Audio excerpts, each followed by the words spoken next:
Not by hating hatred ceases. In this world, hatred ceases by love. This is an ancient law. As a solid rock is not shaken by the wind, so the wise are not moved by praise or blame. The wise who are intent on meditation, who delight in the peace of renunciation, such mindful ones even the gods hold dear. A man who conquers himself is greater than one who conquers 1,000 men in battle. Do not speak harshly to anyone. Those who are spoken to will answer you in the same way. Angry talk is painful. Retaliation will touch you. As with a staff, the herdsman drives his cattle to the pasture, so old age and death drive the life of beings. Having killed anger, you sleep in ease. Having killed anger, you do not grieve. The killing of anger, O Brahman, with its poisoned root and honey tip. This is the killing the noble ones praise. With anger's killing, one sleeps in ease. The one in whom no longer exists the craving and thirst that perpetuate becoming. How could you track that awakened one, trackless and of limitless range? Enduring patience is the highest austerity. Nibbana is supreme. He is not a true monk who injures another, nor a true renunciate who mistreats others. Patience is the highest asceticism. Victory breeds hatred. The defeated live in pain. Happily, the peaceful live, giving up victory and defeat. Conquer the angry man by love. Conquer the ill-natured man by goodness. Conquer the miser with generosity.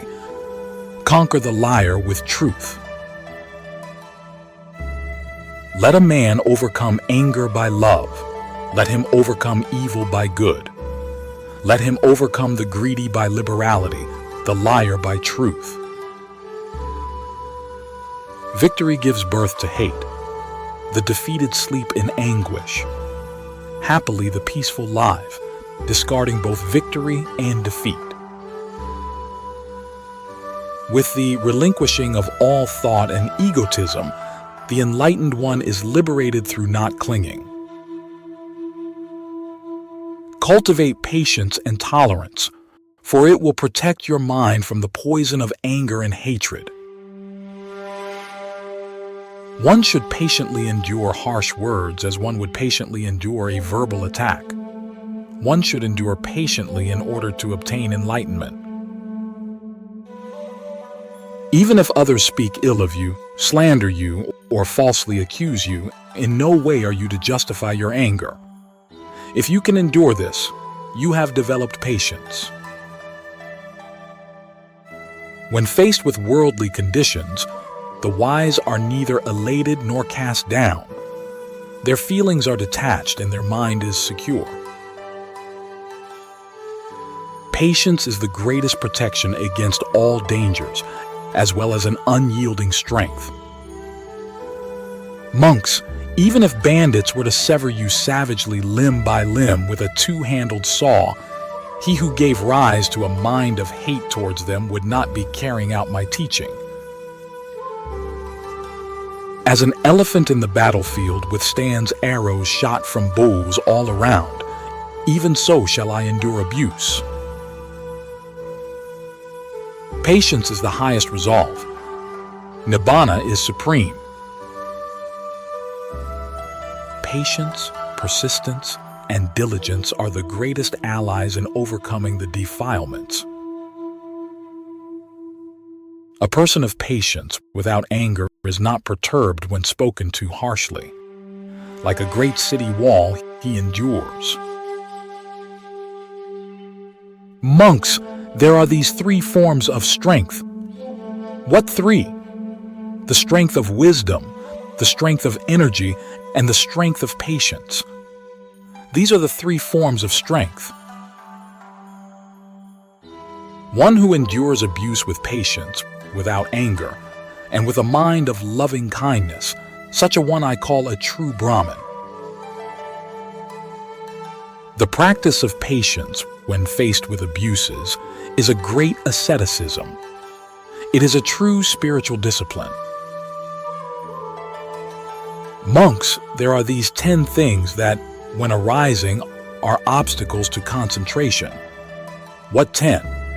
Ill will, malice, anger, irritation, envy, jealousy, stinginess, hypocrisy, fraud, and obstinacy.